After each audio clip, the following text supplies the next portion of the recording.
Hey, what's going on everybody? Matt is back here and welcome to my channel. In today's video, guys, we're going to talk about the present perfect tense. And I know a lot of people hate it. Even I used to hate it. Well, I still do probably. So that's why, guys, we have to clarify this tense for us as soon as possible so we can finally use it in our everyday life like native speakers. So do you want to finally know how to use the present perfect tense? Do you want to get closer to native speakers? Then keep watching this video till the end, guys. Don't forget to smash your precious likes and let's go in just 3, 2, 1. Let's begin. And first, everybody, let's talk about when we should use present perfect tense. And first case of using present perfect is when we want to express something that we have done in our life, something like our experience in our life. For example, have you ever played football? It means your experience. Have you ever tried it, right?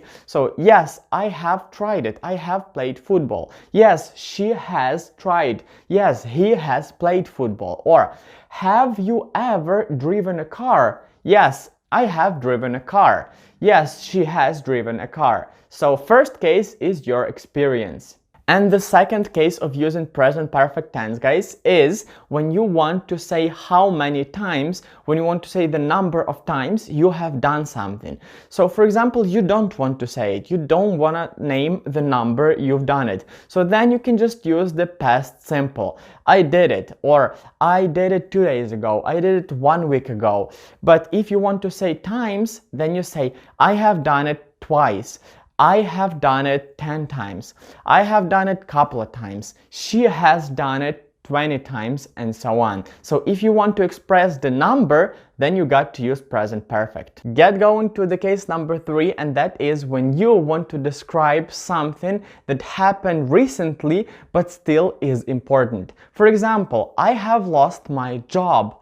And like, it's still important because I don't have job for now, right? It happened recently. I've just lost it today, or I've just lost it, well, recently, okay?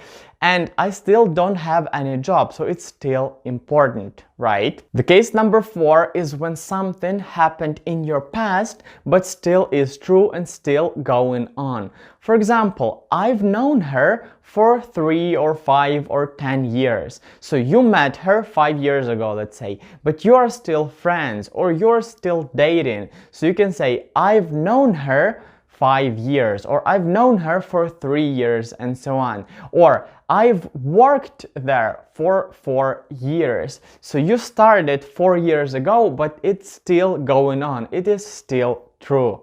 Moving on to the next case, and that is when you want to talk about the situations or some actions that are unfinished, that are not finished yet. For example, I haven't finished this book yet, right? It's not finished, of course. Or I have read half of this book.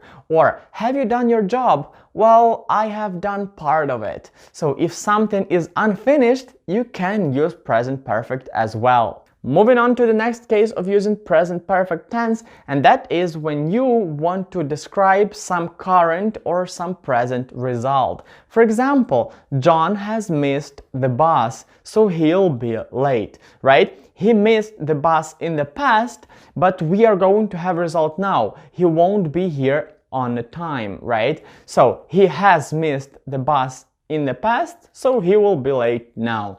Or, wow, you have a car now. Yes, I have a car now because I have bought it. So I have bought the car in some past time, but I have it now. We have result now. I have my new car. Or I'm having good grades because I have prepared great presentation. So now I have result. I have great grade for this presentation. And now everybody, let's talk about how to form the present perfect tense. And that's not too hard, guys, but not too easy either. Well, you're gonna get it, guys, don't worry. So first, let's talk about the positive statements in present perfect. So in positive statement, you have to put the subject at the beginning, of course. So what is the subject? We have such subjects as I, you, we, they, he, she, and it. Then you have to put the additional verb have or has. So for such subjects as I, you, we, and they, you're going to add have. And for such subjects as he, she, and it, you're going to have to add has. So I have, he has, they have, she has, we have, but it has. And then you're going to add past participle or verb 3, right? So for irregular verbs, as I already said, you're going to use past participle and verb 3, but for regular verbs, just a simple ed form. For example, I have done this before. So done is the verb 3 or past participle of do. I have done this, or she has done this, he has done this, we have done this. Or let's take something with ed. Let's take a word work, right? So I have worked before. We just add ed. Or it has worked before. She has worked. We have worked, and so on. Now everybody, we're talking about the negative statements. So how do we form that? That is super easy if you get the first one, if you get the positive ones. So you just take the positive statement and put the word not after have or has. So I have not done that. She has not lost her keys. We have not worked that time. So you just put the word not after have or has. Or guys, you can just use the contraction haven't or hasn't. I haven't done that, she hasn't done that. We haven't worked that day, she hasn't worked that day.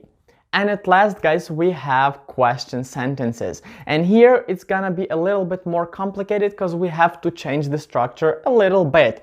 So we put the word have or has at the beginning of the sentence. Then we put our subject and then verb 3 or past participle. For example, have you done that? Has she worked? Have you driven the car?